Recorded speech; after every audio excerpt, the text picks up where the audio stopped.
Hey, what's up? I hope you're doing well. I wanted to make this video today to bring to your attention that if you didn't know that two Chicago police officers recently committed suicide, all within a short time frame of each other. And an alarming stat that I saw on the news is that since 2018, at Chicago Police Department, in and of itself, at least 10 officers have committed suicide since 2018. That's tragic. And if you are a police officer and you're thinking, well, our department's never had a suicide, I'm doing fine, I understand that. But at the same token, hey, across the nation, unfortunately, very sadly, 32 police officers have committed suicide, and that's just the ones that have been reported. So you saw in the title of the video, Police Suicide Awareness. We're not being trained enough to be aware when we can become suicide risk. I don't think that's a good thing. We're supposed to be the healthy people that respond to suicide. We're supposed to be the healthy people that arrive on scene and are there to protect people. And yet we are more at risk of killing ourselves. Something's not adding up. So what can we do about it? We have to do something about it, because no officer just wakes up and says, yep, today's the day I want to go down the road to committing suicide. So what I believe we can do, what I know we can do and we are able to do,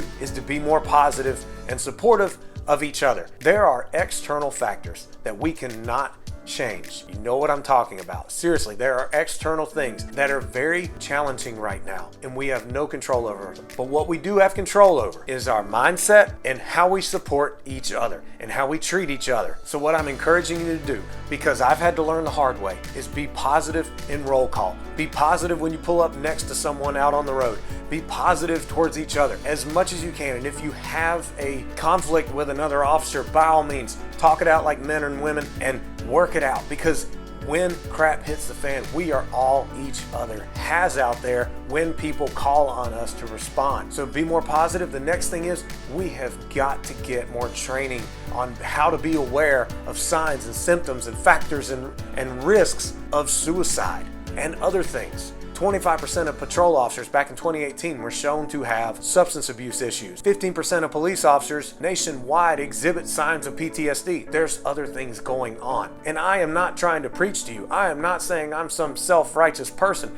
Heck no. I have battled depression, addiction, PTSD, and have turned to food for comfort, have become bitter towards people and judgmental. And before my supervisor brought me down a notch, I did kind of had that us versus them mentality. Wrong mindset. All kinds of things can lead us down a bad road mentally, in which case you are at risk for suicide. Whenever I was doing research for my book, which I've already mentioned some of the statistics in it, but when I was researching in addictioncenter.com, I learned that 90% of people who commit suicide have battled depression and substance abuse, either at the same time or individually. 90%. And if police officers are at risk because they're exposed to more trauma and critical incidents than the average human being, police officers are more at risk for depression and substance abuse. This is why I am pleading with departments across the country and the whole world. We need more awareness training. We've always been trained about how to be aware of if someone's armed or not. We've always been trained about how to be aware of your surroundings when you're on a traffic stop, how to be aware when you're inside of the house and to be aware what's inside, whether there's weapons or illegal stuff, anything like that. Awareness, awareness, awareness. But we're very rarely trained broadly, overall, nationwide,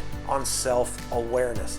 We can increase the training on that. So speaking of some training, I just want to mention some risk factors that can lead towards suicide. These are some key warning signs. 1, talking about wanting to die or kill oneself. 2, looking for a way to kill oneself. 3, talking about feeling hopeless or having no purpose. 4, talking about feeling trapped or being in unbearable pain. 5, talking about being a burden to others. 6, increasing the use of alcohol or drugs. 7, acting anxious, agitated, or reckless. 8, sleeping too little or too much.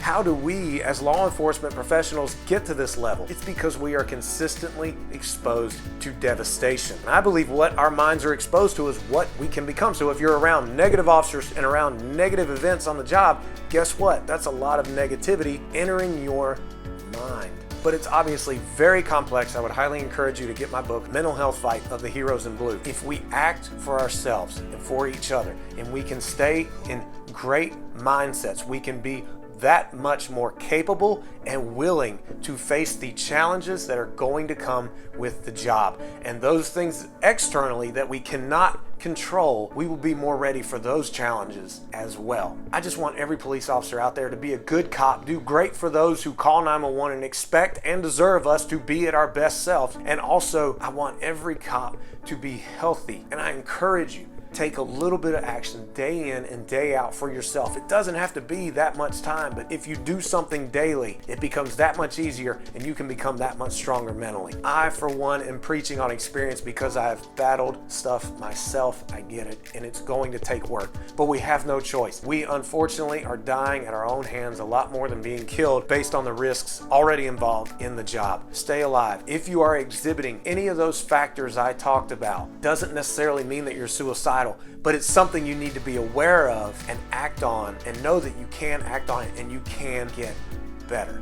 So I could go on, but I am here for you, police officers, and those wanting to get into it. I am here to encourage you along the way. Take care, and may God bless.